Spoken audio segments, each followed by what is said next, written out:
Good morning guys, good morning po. Yan, especially sa ating mga ka-OFW. Yan, especially po dito sa mga OFW. Yan. Oras po ngayon dito guys, nandito ko sa Riyadh, Saudi Arabia. Yan, oras po dito ay 7:20 ng umaga.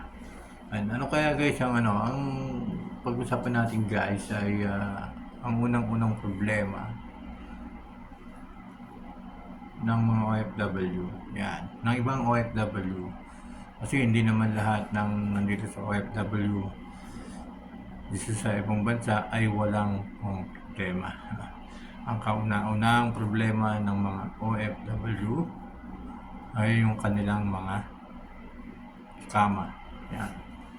Yung kanilang mga papeles. Yan.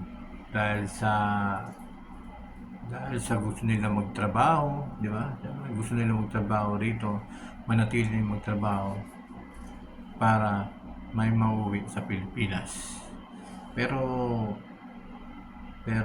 kailangan talaga ng tulong ng gobyerno, no? Ano kaya ang magiging sagot na tulong sa mga nandito na mga OFWs na walang ikama or expired ng ikama or hurog, yan, di ba? Ano kaya ang matutulong ng gobyerno dito sa Middle East o sa mang lugar sa ibang bansa, di ba? Kasi nakikita natin, napapansin natin guys, napapansin ko mga kababayan kong mga OFW ay dito ay talagang napakadaming problema. Madami ang mga problema ng mga OFWs, no? Hindi nila alam kung saan sila pupunta, di ba? Hindi nila alam kung sino kakausapin nila sa gobyerno dito sa embassy, di ba? Sa OWA.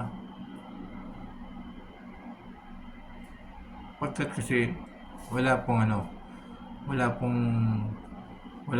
lakas ng loob kasi natakot sila baka pag hulihin sila, di ba? Hulihin dahil expired na yung ikama nila, di ba? Hurub sila, di ba? O expired na yung kanilang papeles.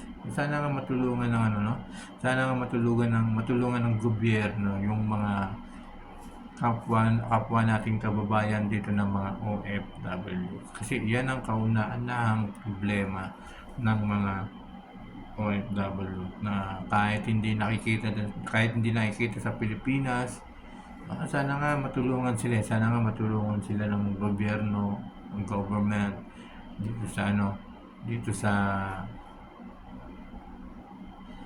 embassy dito sa Riyadh o kaya dun sa Pilipinas. Yan lamang po mga guys. Thank you so much.